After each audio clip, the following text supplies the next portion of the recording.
बोलिए बंदी छोड़ सतगुरु साहिब कबीर की जय। संत समाज की जय। भक्त जनों की जय। साहिब बंदगी, साहिब बंदगी, साहिब बंदगी। आज हम सतगुरु कबीर बीजक के रमेनी 7 पर विचार करेंगे। इस रमेनी में भी सतगुरु कबीर ने उस समय जो प्रश्न उठाए उनका आज तक कोई जवाब नहीं। बीजक से आधार इसलिए लिया जाता है कि उनका सतगुरु कबीर का जो मूल सिद्धांत था, मूल विचारधारा थी, वो पता चलती है। और इस आधार से हम ये निष्कर्ष निकाल सकते हैं कि वास्तविक रूप से कबीर साहब को परमात्मा बताने वाले लोग जो जड़ पूजा में उलझे हुए हैं, वही ब्राह्मणवादी स्थिति में उलझा करके कबीर साहब के मत पंथ में बना करके लोगों को गुमराह करते हैं। खुद तो जेल में जाते हैं, लोगों को परेशान करते हैं। जेल में जाने के बाद में उनके जो शिष्य हैं वो खूब अपना फायदा उठाते हैं और उस फायदे के लिए कितना कितना षड्यंत्र रचते हैं, ये भी आपको देखने को मिल रहा है। फ्री किताबें बांट रहे हैं, तरह तरह के इतना झमेला बना रहे हैं, लोगों को इतना गुमराह कर रहे हैं। केवल रामपाल तो बाहर ही है, उसके पुराने वीडियो बता बता कर लोगों को गुमराह करते हैं। और लोग बाग भी इतना समझ में नहीं आता लोगों को, पढ़े लिखे लोग इतने गुमराह हो रहे हैं। कभी जेल में जाने के बाद में कभी कोई बाहर आता है क्या? लेकिन इसी में उसको फायदा है। सनातन सनातन चिल्लाने लगे हैं आज तक, तो वो भी गीता का उपदेश करने लगे हैं। जो रामपाल कबीर गीता, रामायण, भागवत, इनका सबका विरोध करता था, आज लोग वही श्लोक लिख लिख कर उनके आधार पर बात करने लगे हैं। तो ये सारी बातों का जवाब हमें ढूंढना चाहिए कि क्या वास्तविक तौर पर ये सतगुरु कबीर का विचार है? जो रामपाल जैसे लोग, वो विष्णु बन करके जो लोगों को ठग रहा था, जिसको अभी भगदड़ मची, नीतीश, कई ऐसे हजारों लोग हैं जो कबीर साहब के नाम को बदनाम करते हैं, लोगों को ठगते हैं, अपना व्यापार चलाते हैं। मैं आप लोगों से निवेदन करना चाहता हूं, आप अवश्य अपने कमेंट मेरे कमेंट बॉक्स में लिखें और जितना हो सके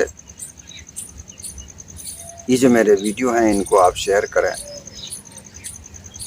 इनको लाइक करें, क्योंकि इस विचारधारा को फैलाना बहुत जरूरी है। हम इसलिए नहीं फैला रहे कि हमें कोई धन चाहिए या हमें कोई बड़ा आडंबर बनाना है, लोगों को गुमराह रास्ते से निकालना है बाहर, हमारा ये मकसद है। और इस प्रकार से ना तो किसी धर्म का विरोध है, ना किसी पाठ पूजा का विरोध है।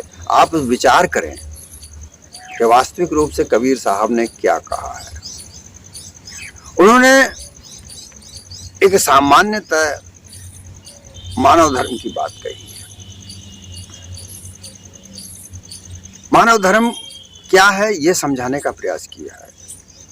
जो हजारों प्रकार के धर्म बना करके लोगों ने अपने अपनी मानिंदों के आधार पर लोगों को ठगा जाता है, गुमराह किया जाता है, उस गुमराहपने से, उस ठगपने से बाहर निकालने का सतगुरु कबीर का उद्देश्य है। उनकी विचारधारा यही कहती है, छल कपट पाखंड से बाहर निकलकर सत्य यथार्थ ज्ञान मानव जीवन का है, वो हमें प्राप्त करना चाहिए। तो यहाँ जो ये रमेनी जो हमारे सामने है, ये जो रमेनी कहती है, इस रमेनी के ऊपर हम आज विचार करेंगे कि ये रमेनी वास्तविक रूप से कहती क्या है। क्योंकि रमेनी का तात्पर्य है रम रहा है। जो जीव जिस प्रकार से संसार में रम रहा है, मिथ्या मानिंदियों में रम रहा है, उसी को रमेनी का साहिब ने 84 रमेनी कही है साहिब ने। हालांकि और भी कही होगी, क्योंकि साहिब कबीर की बहुत सारी वाणियाँ थी जो संकलित नहीं की जा सकी, जितनी हो सकी 84 रमणियों का यहाँ पर सार है।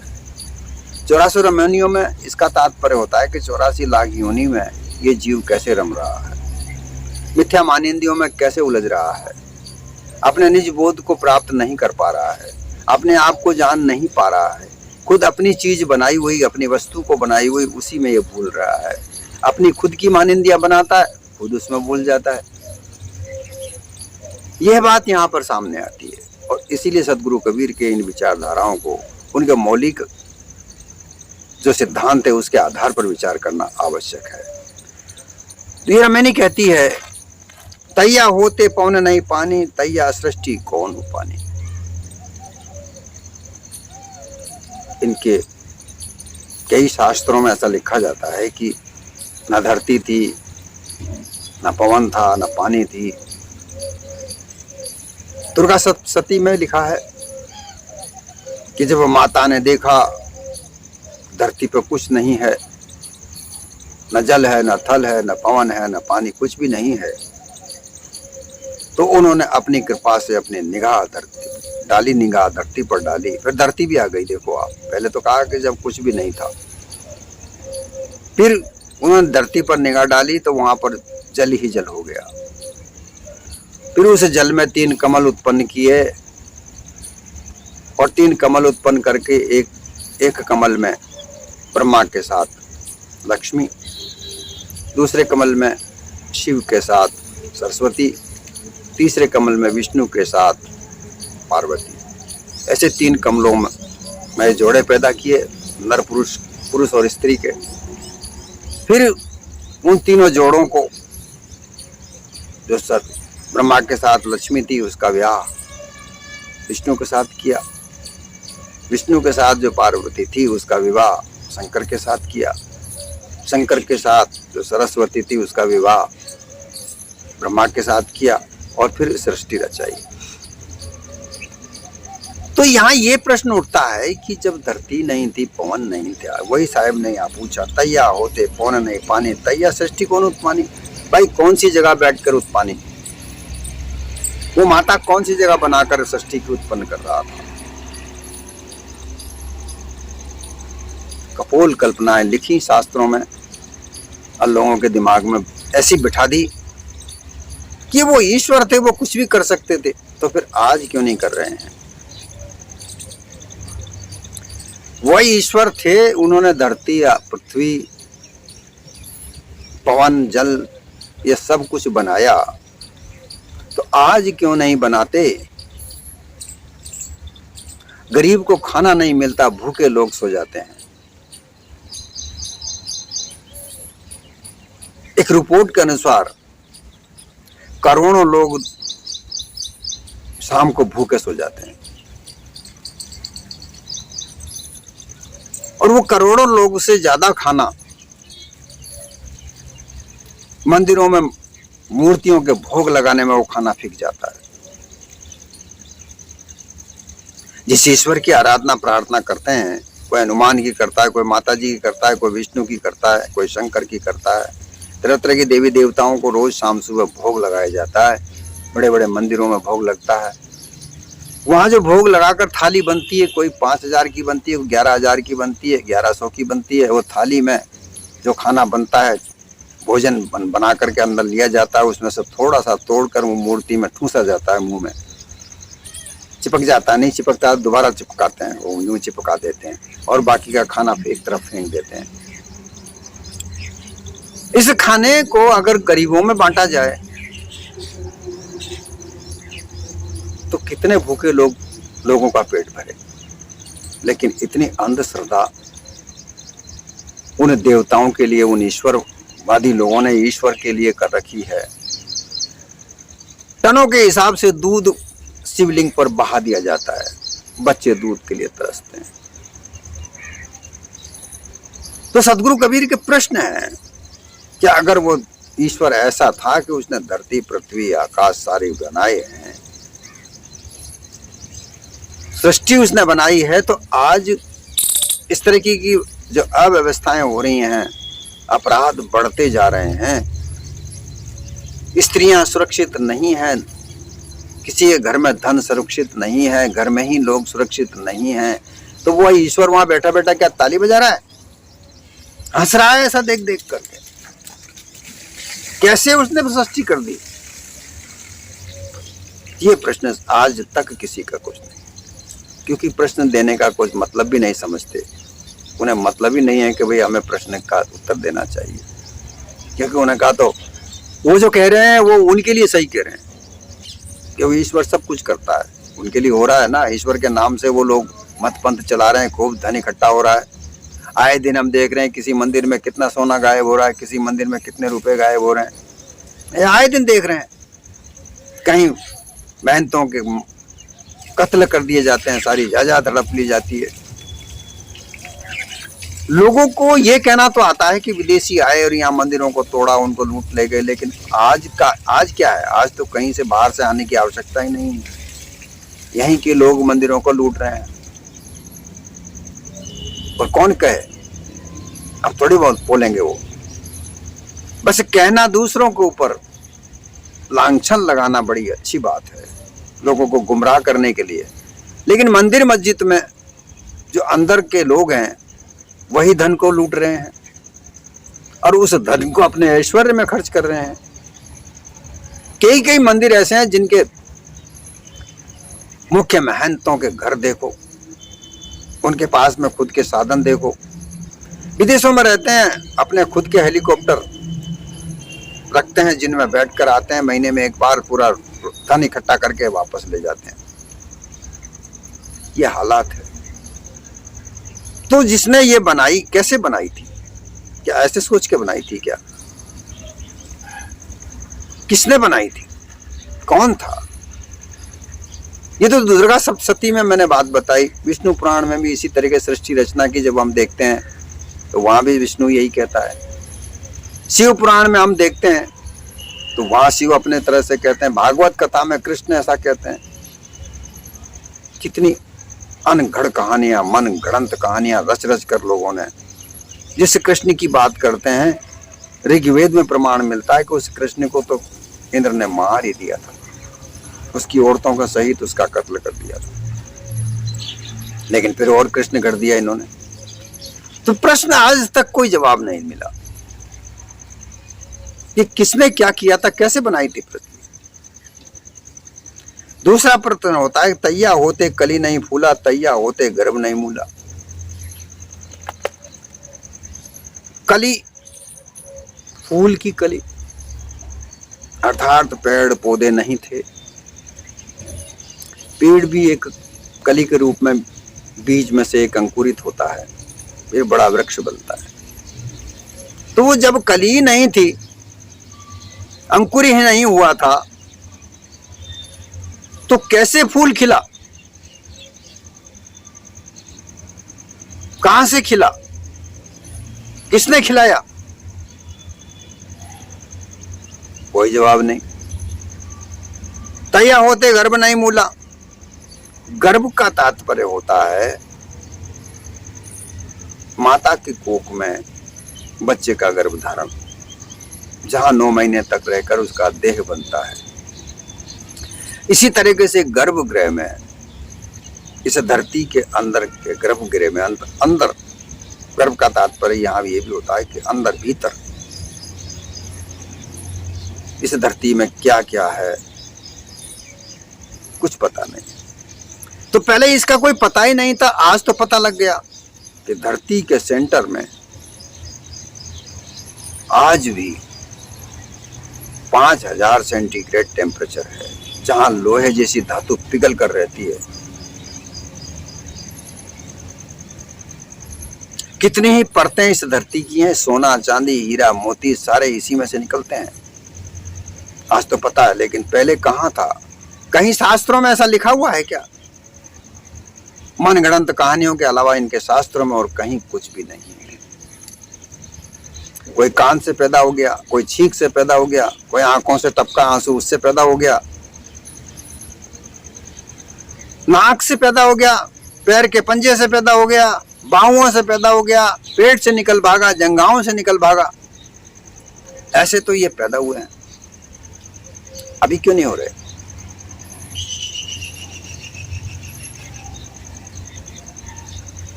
तैया होते न पिंड नहीं बासु, नहीं धर धरने न पवन आकाशु। पिंड, अंड, अंडज, पिंडज, स्वेदज, उष्मज, ये 4 खाने जीव की उत्पत्ति की बताई जाती है। तो जब ये खानियां ही नहीं थी तो कैसे जीव का उत्पन्न हुआ?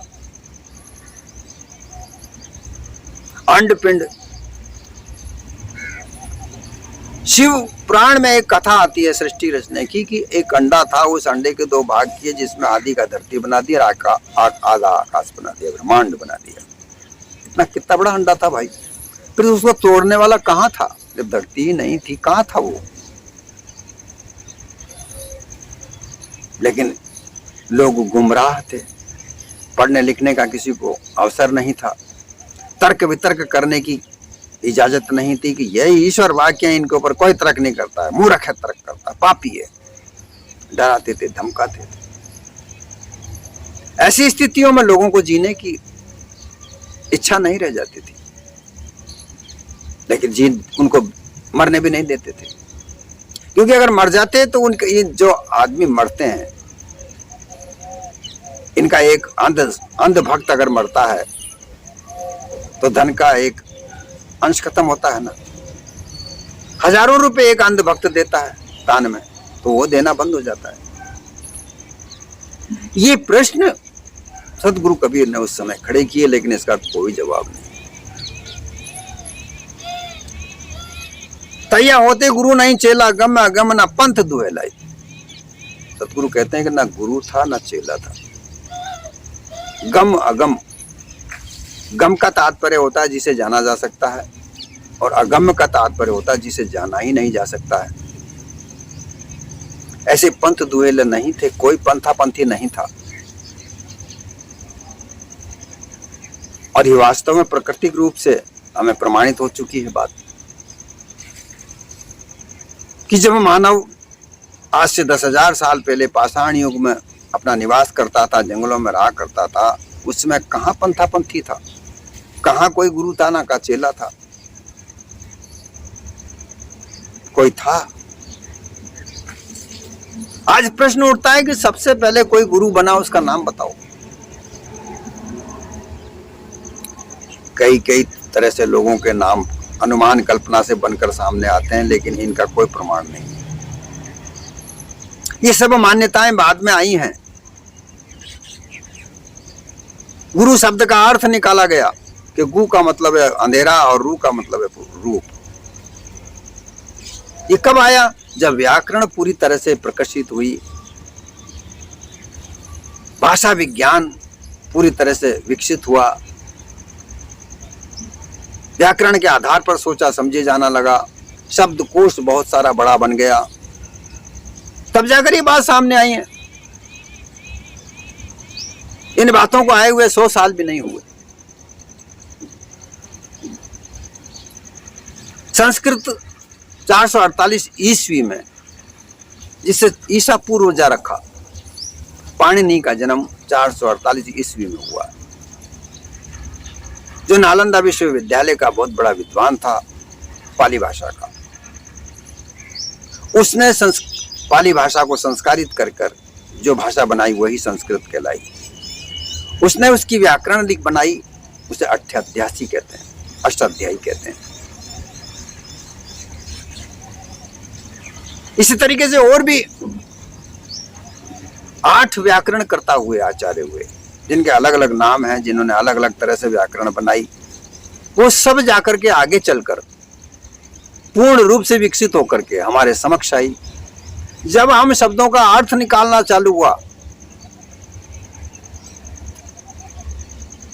तो मत पंथ ये कुछ भी नहीं था।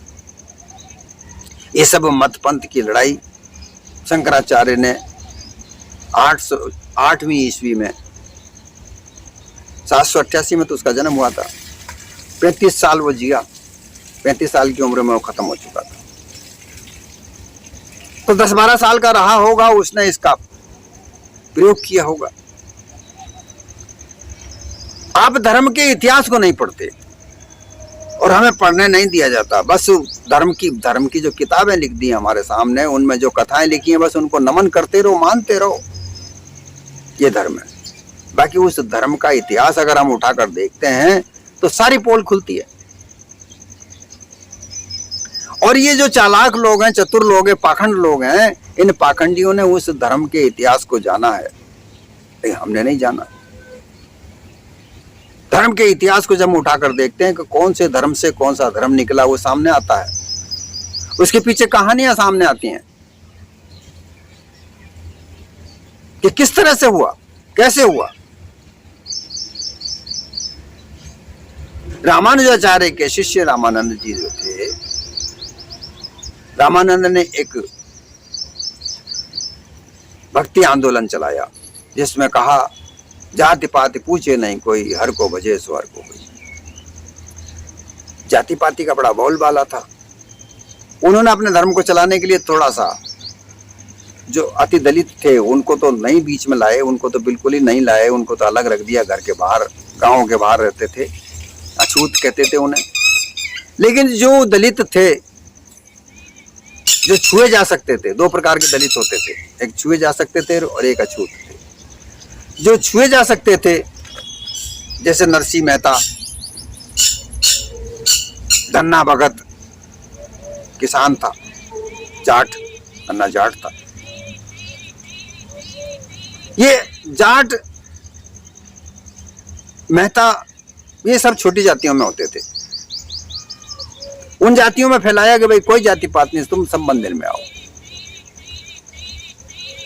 तो रामानंद उनके शिष्य थे, तो हर जगह जाते थे, छोटी जातियों में खाना खाते, उनके साथ रहते। राघवानंद जी के 400 चेलों में से सबने इस बात का विरोध किया कि रामानंद तो हर जगह जाके खाना खाता है, हम इसके साथ नहीं रहेंगे। बात राघवानंदा जी के पास पहुंची। राघवानंदाचार्य ने रामानंद को बुलाया कि भाई क्या बात है, कैसे तुम्हारी शिकायत आ रही है।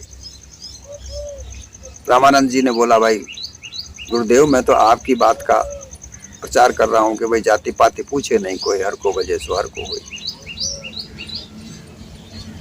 राघवानंदाचार्य ने कहा, भाई बात तो सही है, पर 400 चेले एक तरफ विरोध में है, तुम अकेले हो, कैसे किया जा सकता है।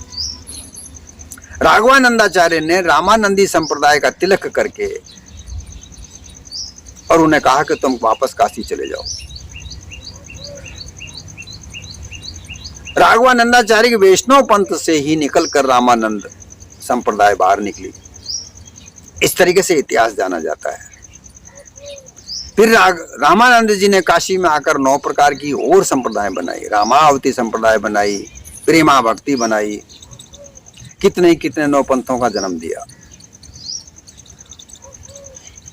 रामानंद जी के पहले योगियों का बड़ा प्रभाव था, शंकराचार्य का बड़ा भारी प्रभाव था, लेकिन शंकराचार्य वगैरह अहंकारी हुआ करते थे, तपस्या ही तो करते थे, जंगल में रहते, रमण करने संसार में आते, लोगों को डराते, धमकाते, उनको देख देख कर लोग डरते, जो मांगते दे देते थे। उन्हें भक्ति भाव नहीं था। प्रेमा भक्ति का उपदेश देकर लोगों ने भक्ति का आंदोलन चलाया। तो इस तरीके से मतभेद बन करके हजारों प्रकार के मतपंथों का जन्म हुआ है। मत का तात्पर्य होता है अलग अलग मत, और उस मत के आधार पर एक पंथ चला लेना।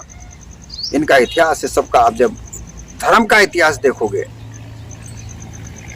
ये छल कपट पाखंड करने वाले, धर्म को राजनीति के जोड़ने वाले धर्म के इतिहास को जानते हैं। हम नहीं जानते, लेकिन ये हमें जानने नहीं देते। जो धर्म का इतिहास नहीं जानते वो इनके छल कपट पाखंड में फंस जाता है, धर्मांधता में फंस जाता है। लेकिन जब धर्म का इतिहास उठा के देखेंगे, कौन सी संप्रदाय कब निकली, कब मंदिर बने, कब मस्जिद बनी, सारा काला चिट्टा सामने निकल कर आता है। और यही समझकर जांच कर गुरु कबीर ने ये प्रश्न उठाए, और इन्हीं के आधार पर हमें सदगुरु कबीर की विचारधारा का आधार मानना चाहिए। सदगुरु कबीर को ही परमात्मा घोषित करके उनकी मूर्ति की तरह पूजा करना, ये तो ब्राह्मणवादी विचारधारा है। ब्राह्मणवादी विचार व्यवस्था है। तो फिर क्या फर्क रहा? फिर इन प्रश्नों का क्या हुआ सदगुरु कबीर ने उठाए? थोड़ी सी बात समझ में नहीं आती लोगों के, लगे हैं पाखंड फैलाने। इस पाखंड से निकलने के लिए हमें आवश्यक है उन सतगुरु कबीर की वाणियों का विचार करें, उसके आधार पर उनका निराकरण निकालें और उसी के आधार पर जो सत्य यथार्थ है उसको समझकर हम आगे बढ़ें, हमारे जीवन में हम हमारे जीवन को बनाएं। अविगत की गति का कहो जाके गाँव ना ठाओ, गुण बिहू ना पेखना का कही लीजिए नाव। प्रश्न उठाकर फिर आखिरी में कहते हैं अविगत, जो जाना नहीं जा सकता, जो देखा नहीं जा सकता, महसूस भी नहीं किया जा सकता, ऐसे की गति क्या बताई जाए? उसकी गति का तात्पर्य है उसके कार्य को क्या कहा जाए, नहीं कैसे कहा जा सकता। कौन? जिसका नाम गांव ठाव नहीं है। कौन है वो? क्या विष्णु है? विष्णु भी माता पिता के गर्भ से बाहर आया। क्या शंकर है? वो भी, उसके भी माता पिता हैं। वो भी माता पिता के साधारण पुरुष थे, लेकिन वो धर्म के ठेकेदार थे। ब्रह्मा का भी यही हाल था। ये सब बौद्धिस्ट थे। बुद्ध धर्म को तथागत बुद्ध थे। औलुकेश्वर बुद्ध को शिव कह दिया। पद्यपाणी उनको विष्णु कह दिया। खुदाई में ऐसी ऐसी मूर्तियां निकली हैं जहां इंद्र और ब्रह्मा भगवान बुद्ध के दोनों आगे हाथ जोड़कर खड़े हैं। औलुकेश्वर बुद्ध के सिर पर, औलुकेश्वर जो बुद्ध थे जिन्हें शंकर कहा जाता है, उनके माथे पर भगवान बुद्ध की मूर्ति बनी हुई है, जिसे गंगा का नाम दे दिया गया। नेपाल में आज भी मूर्ति स्थित है। जितने भी देवी देवताओं की आराधना प्रार्थना सामने आई, वह महायान से निकलकर वज्रयानियों ने बनाई है। वज्रयान, फिर सहजयान, फिर तंत्र मंत्र, सारे यान बने, अर्थात पंथ बने। ये सब बुद्ध धर्म से निकले हुए पंथ मंत्र हैं और इसलिए इनको अलौकिक कहा गया। अलौकिक का तात्पर्य होता है कि जो ऊपर से टपके हैं। विष्णु के लिए कहानी लिख दी, वो ऊपर से टपका, उसके माता पिता नहीं थे, वो तो उन्होंने तो सृष्टि रची है। ऐसे शिव के लिए लिख दिया।